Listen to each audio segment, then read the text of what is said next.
number one is conflict resolution. Black Americans do not know how to resolve basic conflicts. Everything has to turn into a fight. I hate you forever. You got to draw lines. It's like you're this gang or that gang. And you still see it happening in politics.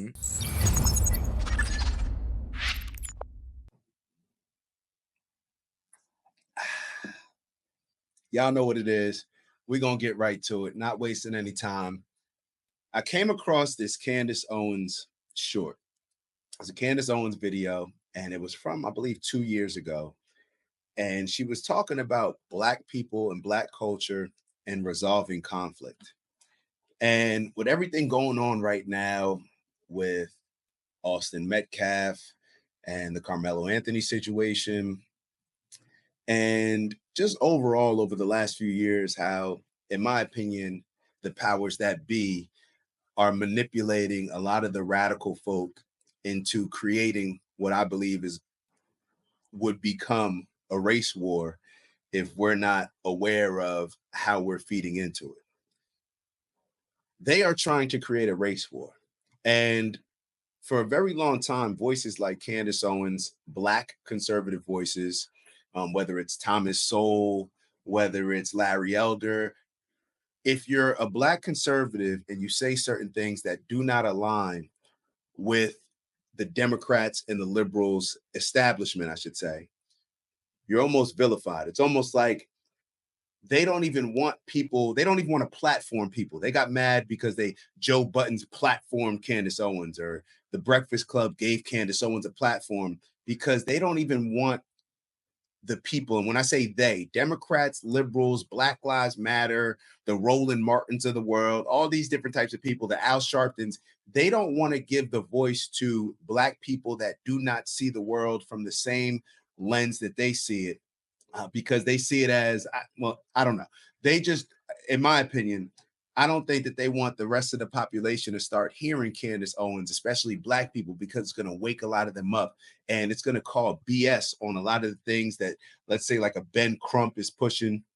Whenever there's a Trayvon Martin type of situation, or George Floyd, or whatever situation you want to name that they've racialized and has further divided the country, in my opinion. So I think I'm going off on a tangent, but let me bring it back. Voices like Candace Owens are important because they tell the unfiltered truth that a lot of us Black folk and a lot of America does not want to hear, but perhaps needs to hear. Because we'll get the voice, we'll get the you're a victim, from the Democrats, like I said, the Roland Martins, the liberals, the Al Sharptons. They'll make Black people feel as if we're just the biggest victims, right? Black women, you're the most unprotected. They'll push that narrative.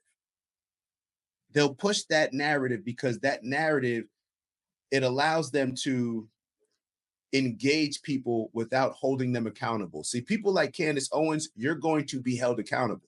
She'll call out the BS that different sides may do, but when it comes to us actually implementing a practical solution to solve the problems that we complain about, she's going to hold us accountable to doing what we can do, the things that are in our control to changing our situation, rather than getting manipulated and bamboozled into buying into the Democratic Party solving our problem for us, buying into Black Lives Matter solving the problem for us, buying into this celebrity solving the problem for us, rather than us just looking internally and doing what we need to do to take steps that are actually going to lead to the things that we want in life, or that we say in life, rather than aligning ourselves with people that just want to create a lot of chaos and confusion, because they benefit when there's chaos and confusion. They benefit, the Democrats and liberal establishment, they benefit when Black people are feeling scared and nervous and are uninformed and unhealthy, because that means they can be that savior for that particular group. So them being the savior means that we're going to always have to rely on them. So that keeps them in business. All right. That keeps them relevant. The people that donate to them, they're looking at it like, oh, Roland's relevant right now. We can donate him some money. Oh, this person's relevant right now. We can donate that some money. This is how a lot of this stuff goes. All right. So the reason why I'm bringing up Roland Martin, so often is because we got another clip after this that we're going to review on Roland Martin. So you guys can check that out as well. But let's not take away attention from the feature of this show, and it's Candace Owens. So, Candace Owens, I'm going to play this clip for you the entire way through. It's only 41 seconds, and then we'll go back and break it down clip by clip. All right, so let me make sure that this is shared for you all. Got it on the screen. Y'all know I'm hanging the cut over here, and I'm looking forward to hearing your thoughts. Let's go.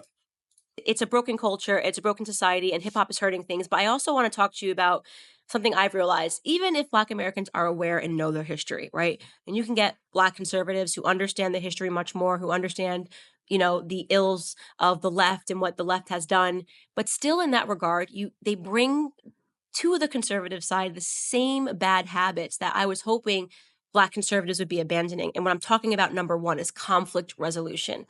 Black Americans do not know how to resolve basic conflicts. Everything has to turn into a fight. I hate you forever. You got to draw lines. It's like you're this gang or that gang. And you still see it happening in politics. Mhm. Black Americans don't know how to resolve basic conflicts. That may trigger some people, may piss you off a little bit, but is she wrong? Now, obviously, people who are sitting here that may be listening to it are going to look at themselves as the anomaly or say, like, how is she going to lump all Black people into that category of not being able to resolve conflict? I would argue that our culture is probably the biggest indicator in not only perspective, but the actions that we take in life. Our culture. There's a reason why most Black kids grow up and the sports that they want to be successful in, basketball, football, right? We can pretty much stop there. Of course, there's some others, but those are the main ones. Perhaps that's because the symbolism, that's who we see, ourselves excelling in, people that look like us excelling in those sports. So that's what we go after. When it comes to culture, think about what hip hop culture is. It's probably the most dominant culture in America. What does it tell us? What does it have us reciting, right? Reciting these spells, talking about us sexualizing, disrespecting women, right? Doing all these type of things to women, doing all these type of things to men, disrespecting men, using them for this, using them for that whole Meg the Stallion type mentality. And what's so funny about it is these Democrats and liberals, they're the ones that bring Meg the Stallion, like Kamala Harris, to their event to rally Black people and to get them to support Kamala Harris. You're using the very same culture that is so destructive and detrimental to us to reel us in and highlight the people that are pushing the destructive music to elevate their platform and elevate how we look at them and hold the regards that we hold them in. So it's like a never-ending, evolving culture of just detrimental behavior, activity, and what we reward, not just condone, but what we reward in giving Meg the Stallion this platform and giving Cardi B this particular platform. And I think Amber Rose spoke out on some of these things as well. We've heard Meek Mill say that the record labels, they pay us more to put out different music that's destructive compared to more positive music that he wants to put out. Now they're still taking the check to do these things, so they have to be held responsible and accept accountability with it. But that's not what we're talking about. We're talking about the culture as it is. The culture as it is. How does that program us to move in life? It doesn't program us for somebody to step on our shoes or for somebody to bump into us or for somebody to have an attitude and for us to just say, hey, is everything all good? Like, hey, I have no problem. Just going to keep it moving and just walking away. What does it teach us? It teaches us that, no, we got to puff out our chest. Even if we're going to crash out, even if we're going to lose something, we need to show that we're a man, that we're the toughest guy on the block, that this is the mentality that we have. And we all grow up with it because that's what we're rapping about, giving ourselves the spells, these affirmations that we're putting in our mind. That's what we're seeing on TV. the behavior that gets celebrated. It's the tough guy that gets celebrated, the one that's willing to crash out, the one that's willing to die, the one that's willing to go to jail. That's what intrigues us. Now we may not be alone as far as that being exciting. When you look at Rome and the gladiators, of course that was exciting. You look at different sports, different things excite different people. But when you look at the things that are targeted towards the Black community with hip hop and celebrated in the Black community, they are all destructive to making us as violent as possible. There's no conflict resolution. It's just to get violent, just to use some type of violent situation to teach that other person a lesson, because we feel that we need to teach them a lesson. Nah, they disrespected me, so therefore I got to get my get back. And we've talked about this whole get back type of thing. We're seeing examples right now across the world. Get back only leads to more violence. What's the saying? I forget. The violence only begets more violence. So now when we're growing up and we have Black people growing up with this culture, I'm not saying that, I was going to say, I'm not saying it's the blame for everything. Let me rephrase that. We can place blame in other areas. We can place blame in other areas. But is this something that is within our control? When we talk about controlling the controllables, when we talk about not putting ourselves in positions to where we're going to allow this 5-second reaction to negatively impact us for the next 20 years of our life, just by that decision that we made in that split time to react to something that happened, to react to some sort of disrespect, to react to the threat of a conflict, rather than de-escalating the situation. What does our culture teach us to do? To escalate it, to confront it head on. And people may say, well, other cultures do that. Donald Trump, that's his mindset. You may be right.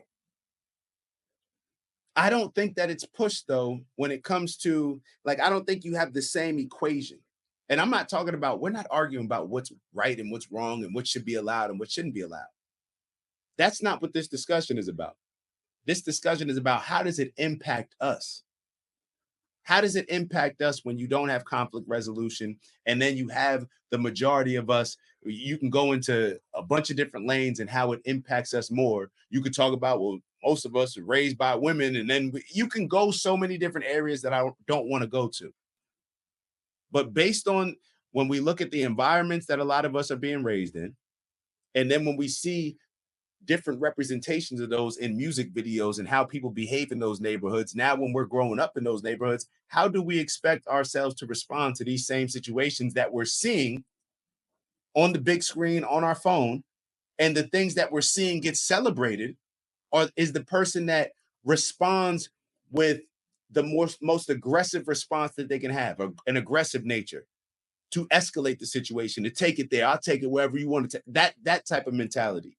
We can't ignore that, and we can't act as if that's not having a huge influence on how we carry ourselves in life.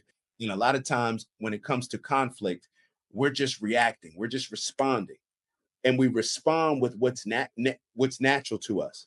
And what's natural to us a lot of times are the things that we are consuming, right? It's no different than, I don't know, if somebody's out here, if you watch a lot of film or a lot of karate videos or a lot of boxing videos, and you train boxing, and that's the kind of the culture that you grow up in. When you get involved in a situation, you may hold your guard up like a boxer, or you may conduct yourself, I don't know. But when we have a culture that is so dominant and so destructive and encourages us to behave in ways that are going to land us in a lot of trouble, we have to acknowledge and take accountability of how that's impacting us, and perhaps what we need to do to shift this particular culture, to shift this particular perspective, which will ultimately shift our actions and not land us in troubled situations that we'd otherwise be in when we just respond emotionally, not logically, and we escalate situations rather than de-escalate. So let's play this video one more time, and then we'll get out of here. All right.